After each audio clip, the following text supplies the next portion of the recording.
Dükkançına degende altın çıkıdı mana işide. Ya deyme bu şey küçük kirvide tınıplı kitipse cumu bay olup makara peşevallarını yama amdan kıvap sana sen. Yamlemez. Ha? Hey. Ya sen kandak tüp kırdın mı beni oyum ne? Oy endi mihir ko beni söyleydiğini. Ya silen tep kiremisin dep meşekler ki vasam kakara yamallığını sen. Kurap bulsun tapımızdigine karab bulsun. Bir yoklap ötmey, uyuyor bir 5-10 gün konup dıdarlaşmaya kadar Olsan bu böyle bu pulran değmen de ama bu pulran körüp. Ya bol değil. Bir adamla öyle kuruk kegin bulmaydı ki kara. Cağıztayla kaymak paymak kurutkan göş pöş. Emine geldim. Allah özanlığıma. He. Hem de konsan go meyli. Yotkan köp kemçel kara sadağın kete. Ya uzak kalarsan bu keşilir. Uzunmayma. Uzunmayma. Bu kim ba? Kelin kiyip yattım ben. Bu şanko pankın yeşmeyme.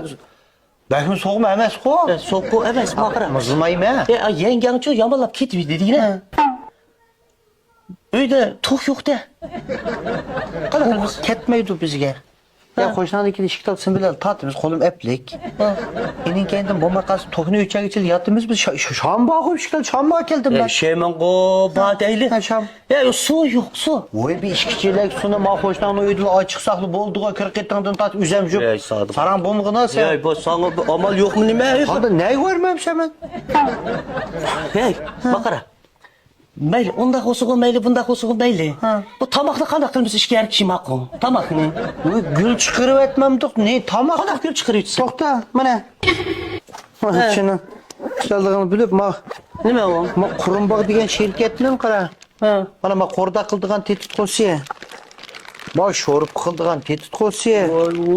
Mana ma o gembeyen somen kıldıgan tetit kosiye. Ma şula bilen cık teki mana meyedi pateki. Oy bu sen bir restoranın tamaklarını Ketem manın içinde dükkançına degende altın çıkıdı manın içinde. Altın? Altın mukapa çıkmadı ki. Çıkmaz bu sanki sap olsun. Bu şaşın altın Ha çıkar. çıkmaz ayağına ekmem sen. Vay bak bulut gecü mü? Peki bu ne? Ya yolapsa? Ya şey koy ya etlerini tat başlayınız tamakını. Toluk mu? O emmeler sen de o toluk ekepse kara. Ha.